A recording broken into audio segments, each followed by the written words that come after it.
mismo análisis, ¿no? Hay un proceso de derechización de la sociedad.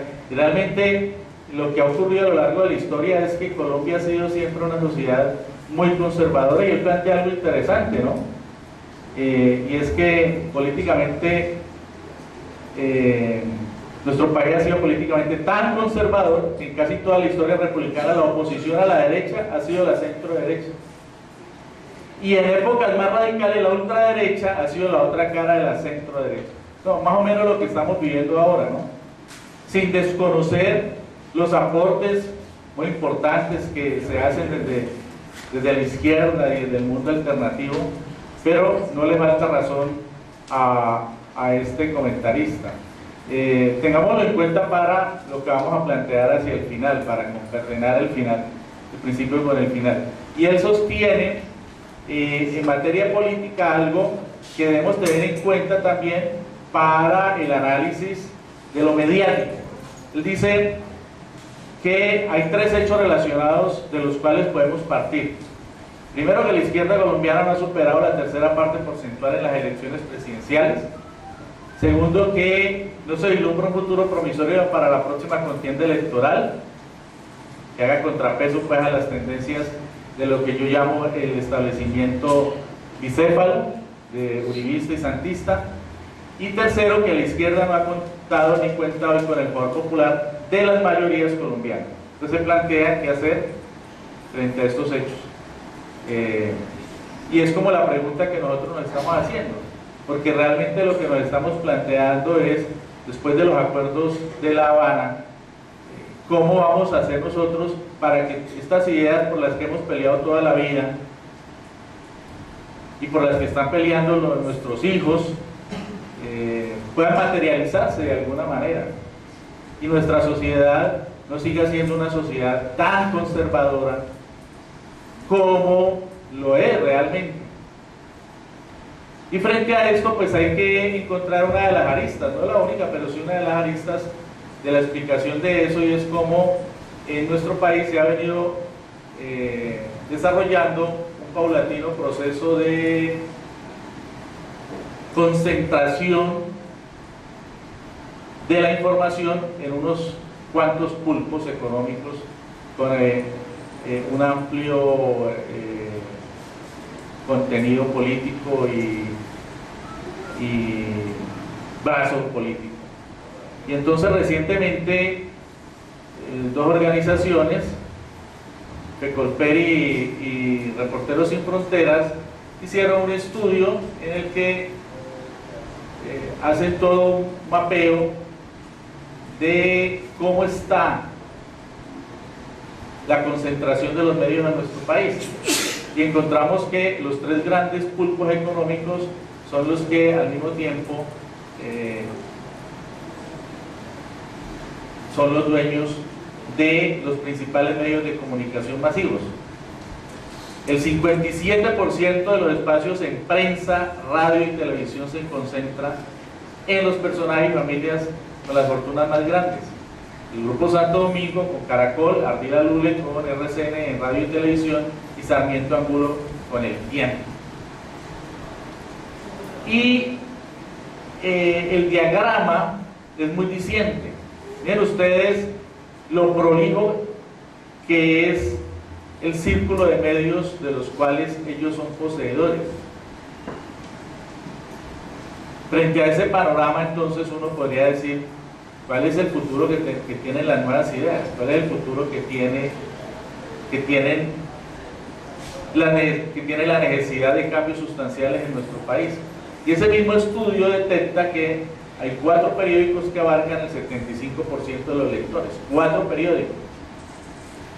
Primero El Tiempo, el segundo no es El Espectador, ni El Heraldo, ni Vanguardia Liberal, ni El País, porque las cosas han cambiado en materia de medios escritos, sino Cubo, porque Cubo es toda una red de periódicos que nació en Cali, que se expandió por todo el país, como la manera de las élites dueñas y las familias dueñas de los periódicos en nuestro país, de los grandes periódicos familiares, como estrategia para enfrentar las enormes pérdidas que estaba generando el peso de la Internet en la lecturabilidad, en la llegada, en el cambio de cultura de la población, que ya dejó de comprar periódicos para leerlos a través de la Internet.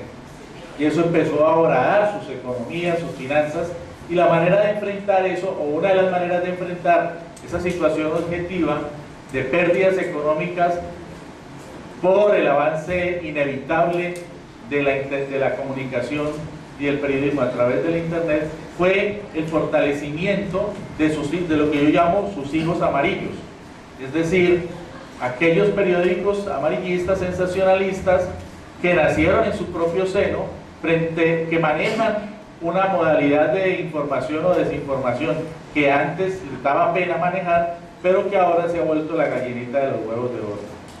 Y Cubo hace parte de esa experiencia. Yo puedo contar algo de eso porque en los estertores de mi trasegar laboral por el diario El País, es decir, en los últimos años en que yo estuve allí antes de que me sacaran por chavista, porque esa fue la argumentación del director de opinión, ya estaba Cubo en toda una ofensiva en Cali, y se estaba recogiendo su experiencia en todo el país, incluso por un periódico aparentemente más poderoso de Medellín, que es El Colombiano, aparentemente más poderoso que El País de Cali. El Colombiano tenía La Chiva, que era su medio alterno, ¿no?, en el que hacía periodismo el periodismo amarillista vergonzante, y después ellos tuvieron que aceptar que Cubo era el nombre, a pesar de que en Medellín no se habla de Cubo, sino que tienen, digamos, otras maneras de tratar. Pero el Cubo de los caleños y el Cubo de los vallecaucanos, que fue un saludo muy de la región, fue incorporado a otras regiones. Así esas regiones no tuvieran ese mismo comportamiento habitual, pero lo que importaba era que el nombre había pegado y se generalizó Cubo. Entonces ahora hay Cubo por todas partes, en Bogotá incluso.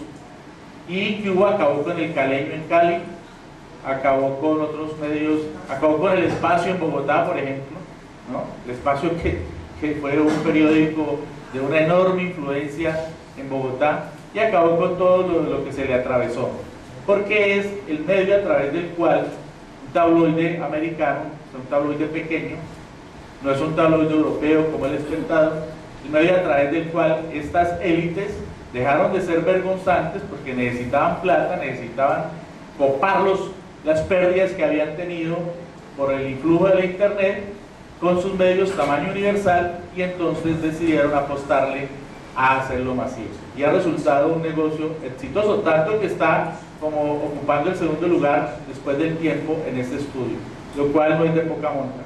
Y luego vienen periódicos como ADN al día, ADN sobre todo, ahorita viene Publimetro, que son periódicos gratuitos, que es la nueva modalidad frente a la cual hay que competir. Los periódicos tabloides europeos gratuitos que entregan información en los semáforos y en las universidades y en puntos específicos, porque ya salen vendidos, ¿no? El negocio no es el cobro por el producto que se entrega, sino que el negocio es la venta previa de esos productos con una amplia y masiva publicidad. Bien, y este estudio también muestra que Caracol, TV y RCN concentran más del 75% de la publicidad en televisión y el 78% de las ganancias, que son ganancias multimillonarias, ¿no? Porque en televisión 30 segundos cuestan lo que cuesta toda una vida de trabajo. De modo que las ganancias de estos dos grandes medios de televisión abierta son monstruosos y nos genera la base económica de esta sociedad tan conservadora. Y entonces el estudio deriva en la fuerza del mundo digital, ¿no? Y uno encuentra que del mundo virtual, de las redes, que se han vuelto un mito para nosotros, y uno encuentra que las redes también están copadas por los pulpos.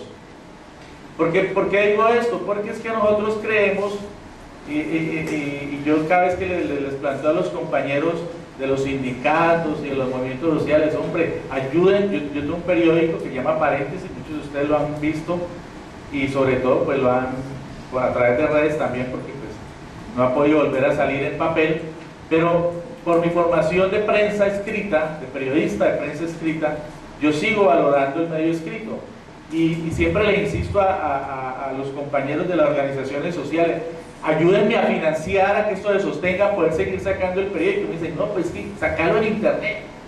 Esa es la salida, ¿no? Sacarlo en internet. Claro que el internet está saliendo, y tenemos una página, pero queremos dejar de ser carapodario para que sea un verdadero periódico. El periódico viene de periodicidad, de lo que sale con periodicidad. Entonces, frente al internet hay un mito, ¿no? Eso se ha vuelto un mito. El gurú, aquí están todas las soluciones, y resulta que nosotros tenemos que competir con 1 millón de páginas, con 1.000 millones de páginas electrónicas que hay en el mundo, que es el cálculo que escuché recientemente de páginas electrónicas en el mundo. Lo que se impone, como vamos a ver más adelante, es la transmedia y la multimedia. De modo que ellos también, de acuerdo con ese estudio, tienen copada pues todo el mundo virtual. Miren ustedes los resultados, los líderes de opinión, cuáles son los medios que siguen, y eso refleja también otros escenarios de la sociedad, ¿no? Y el tiempo entonces sigue manejando, luego viene Semana, El Espectador, se mete por allí La Silla Vacía, según este estudio, luego Caracol, Las Dos Orillas, que es una página intermedia entre lo alternativo y medios pues que manejan ópticas no muy claras. Portafolio, ¿quién y qué?, que lo está manejando precisamente Artunduaga. La Razón Pública, que me parece interesante, y Dinero.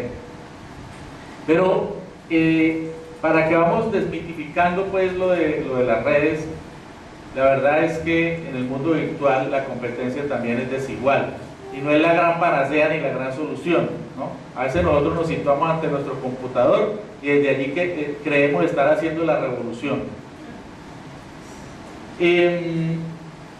Me interesa también, frente a toda esta situación, a esta sociedad tan conservadora, a estos medios tan ideologizados desde una sola óptica, frente a esta concentración del poder también en el mundo mediático, ver cuál es la otra parte, la parte de los periodistas, cuál es su situación laboral, cómo se corresponden esos pulpos con la situación de los periodistas en nuestro país. Entre otras cosas, veo pocos periodistas aquí.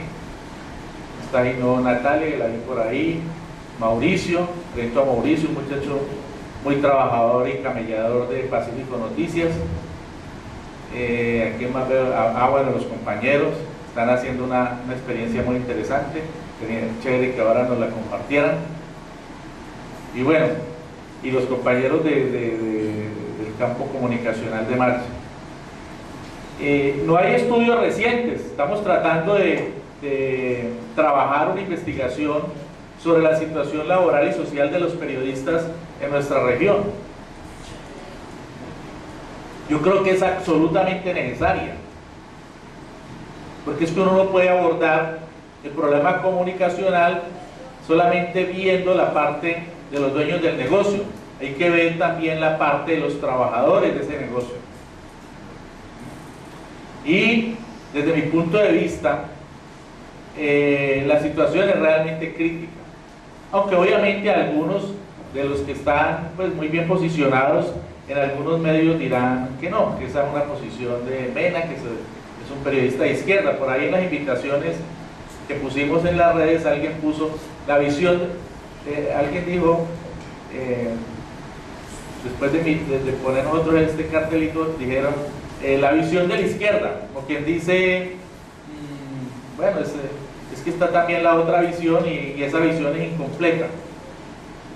Hay estudios de 2011, pues, entre lo que ausculté, hay algunos estudios de 2011, y este no lo hizo gente de izquierda, lo hizo la Universidad de La Sabana para el 9 de febrero del año 2011, que es una de las 3 fechas de conmemoración del Día del Periodista. Estamos muy mal laboralmente, lo anticipo, pero tenemos muchas fechas de celebración. Tenemos 3, por lo menos, ¿no? En la época de Uribe se creó una y cambió el 9 de febrero por el 4 de agosto. Y todas se celebran. Y las burocracias les arman fiestas a los periodistas y todos redonditos caen ahí.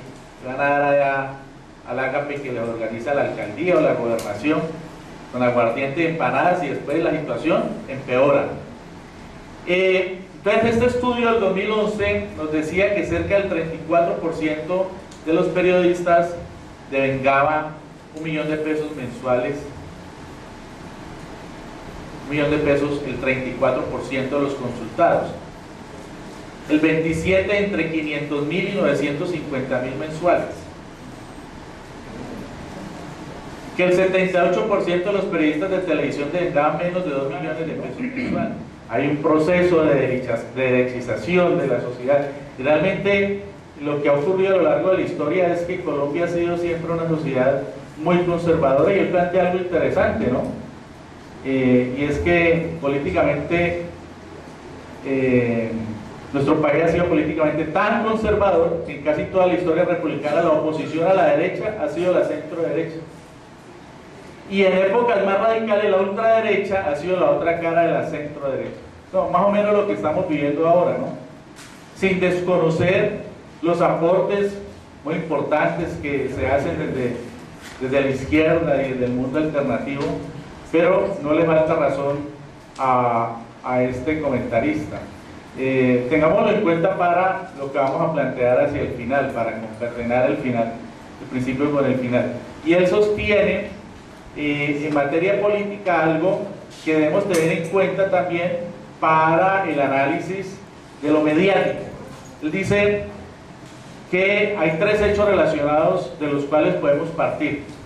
Primero, que la izquierda colombiana no ha superado la tercera parte porcentual en las elecciones presidenciales.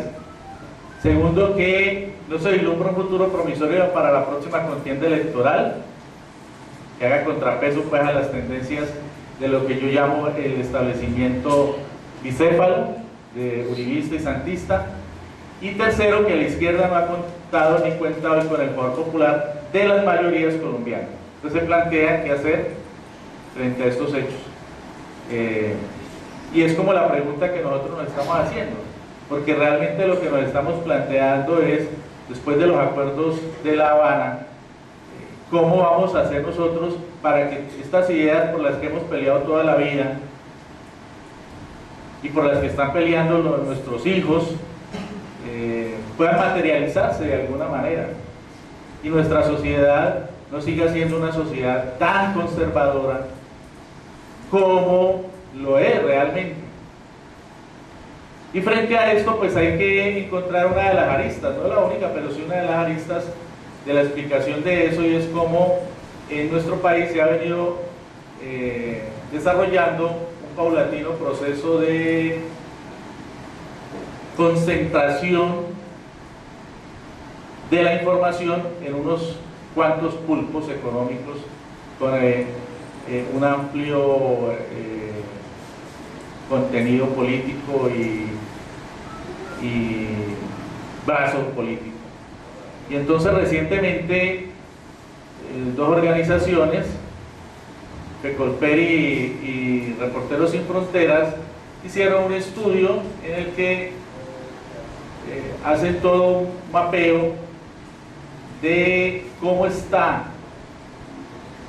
la concentración de los medios en nuestro país, y encontramos que los 3 grandes pulpos económicos son los que al mismo tiempo son los dueños de los principales medios de comunicación masivos.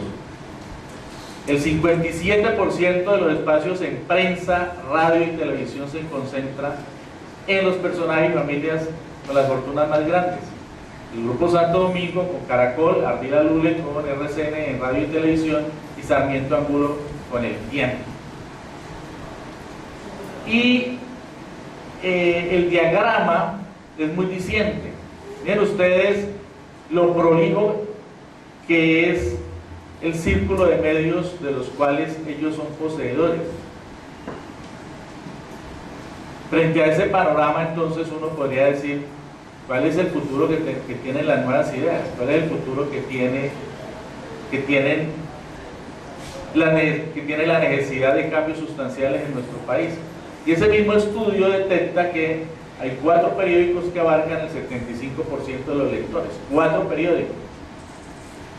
Primero El Tiempo, el segundo no es El Espectador, ni El Heraldo, ni Vanguardia Liberal, ni El País, porque las cosas han cambiado en materia de medios escritos, sino Cubo, porque Cubo es toda una red de periódicos que nació en Cali, que se expandió por todo el país, como la manera de las élites dueñas y las familias dueñas de los periódicos en nuestro país, de los grandes periódicos familiares, como estrategia para enfrentar las enormes pérdidas que estaba generando el peso de la internet en la lecturabilidad, en la llegada, en el cambio de cultura de la población, que ya dejó de comprar periódicos para leerlos a través de la internet.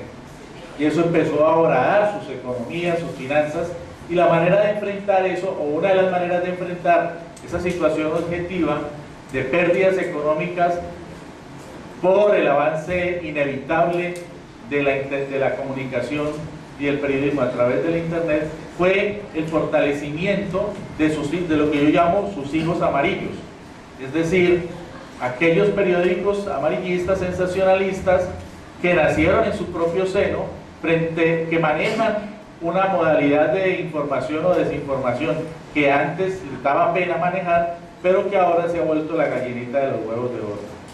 Y Cubo hace parte de esa experiencia. Yo puedo contar algo de eso porque en los estertores de mi trasegar laboral por el diario El País, es decir, en los últimos años en que yo estuve allí antes de que me sacaran por chavista, porque esa fue la argumentación del director de opinión,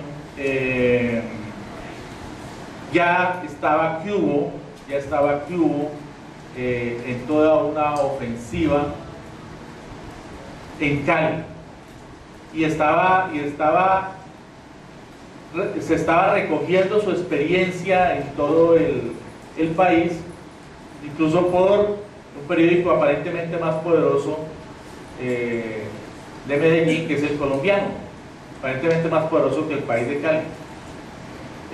El Colombiano tenía La Chiva, que era su medio alterno, ¿no?, en el que hacía periodismo el periodismo amarillista vergonzante, y después ellos tuvieron que aceptar que Cubo era el nombre, a pesar de que en Medellín no se habla de Cubo, sino que tienen, digamos, otras maneras de tratar. Pero el Cubo de los caleños y el Cubo de los vallecaucanos, que fue un saludo muy de la región, fue incorporado a otras regiones. Así esas regiones no tuvieran ese mismo comportamiento habitual, pero lo que importaba era que el nombre había pegado y se generalizó Cubo. Entonces ahora hay Cubo por todas partes, en Bogotá incluso. Y Cubo acabó con el caleño en Cali, acabó con otros medios, acabó con El Espacio en Bogotá, por ejemplo, ¿no? El Espacio que fue un periódico de una enorme influencia en Bogotá, y acabó con todo lo que se le atravesó, porque es el medio a través del cual un tabloide americano, un tabloide pequeño, no es un tabloide europeo como El Espectador, el medio a través del cual estas élites dejaron de ser vergonzantes porque necesitaban plata, necesitaban copar las pérdidas que habían tenido por el influjo de la internet con sus medios tamaño universal, y entonces decidieron apostarle a hacerlo masivo, y ha resultado un negocio exitoso, tanto que está como ocupando el segundo lugar después del Tiempo en este estudio, lo cual no es de poca monta. Y luego vienen periódicos como ADN al día, ADN sobre todo, ahorita viene Publimetro, que son periódicos gratuitos, que es la nueva modalidad frente a la cual hay que competir. Los periódicos tabloides europeos gratuitos, te entregan información en los semáforos y en las universidades y en puntos específicos, porque ya salen vendidos, ¿no? El negocio no es el cobro por el producto que se entrega, sino que el negocio es la venta previa de esos productos con una amplia y masiva publicidad. Bien, y este estudio también muestra que Caracol, TV y RCN concentran más del 75% de la publicidad en televisión y el 78% de las ganancias, que son ganancias multimillonarias, ¿no? Porque en televisión 30 segundos cuestan lo que cuesta toda una vida de trabajo. De modo que las ganancias de estos dos grandes medios de televisión abierta son monstruosos y nos genera la base económica de esta sociedad tan conservadora. Y entonces el estudio deriva en la fuerza del mundo digital, ¿no? Y uno encuentra que el mundo, del mundo virtual, de las redes, que se han vuelto un mito para nosotros, y uno encuentra que las redes también están copadas por los pulpos.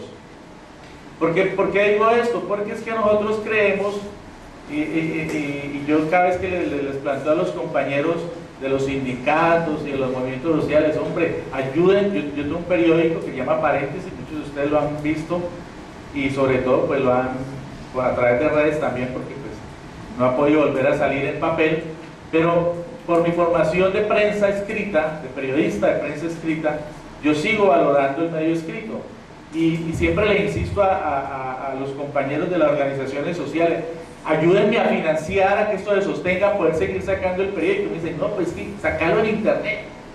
Esa es la salida, ¿no? Sacarlo en internet. Claro que el internet está saliendo y tenemos una página, pero queremos dejar de ser carapodario para que sea un verdadero periódico. El periódico viene de periodicidad, de lo que sale con periodicidad. Entonces, frente al internet hay un mito, ¿no? Eso se ha vuelto un mito, el gurú.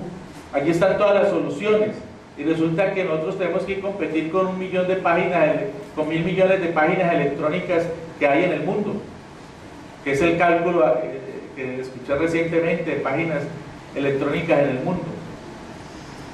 Lo que se impone, como vamos a ver más adelante, es la transmedia y la multimedia. De modo que ellos también, de acuerdo con ese estudio, tienen copada pues todo el mundo virtual.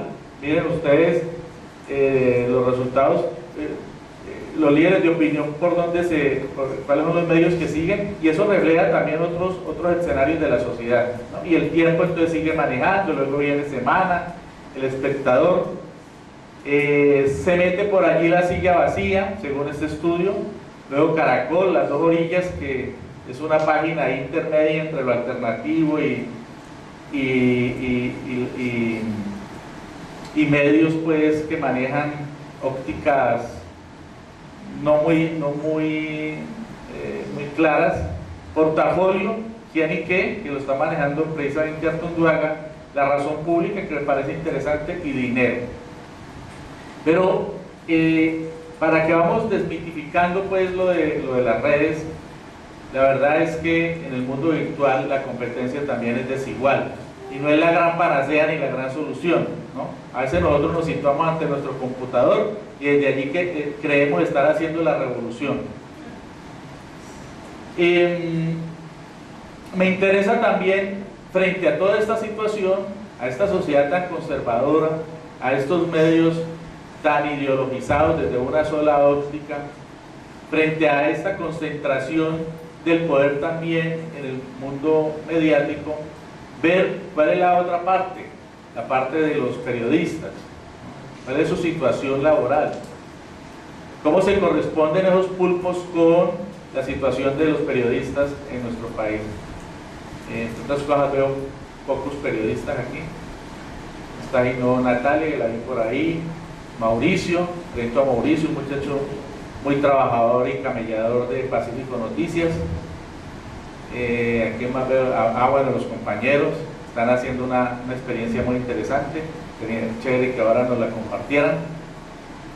y bueno, y los compañeros del campo comunicacional de marcha. No hay estudios recientes, estamos tratando de trabajar una investigación sobre la situación laboral y social de los periodistas en nuestra región.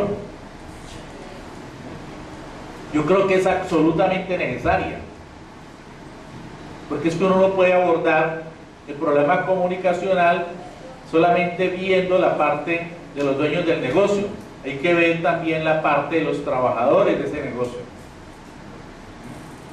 Y desde mi punto de vista, la situación es realmente crítica, aunque obviamente algunos de los que están pues muy bien posicionados en algunos medios dirán que no, que esa es una posición de Mena, que es un periodista de izquierda. Por ahí en las invitaciones que pusimos en las redes alguien puso la visión, alguien dijo,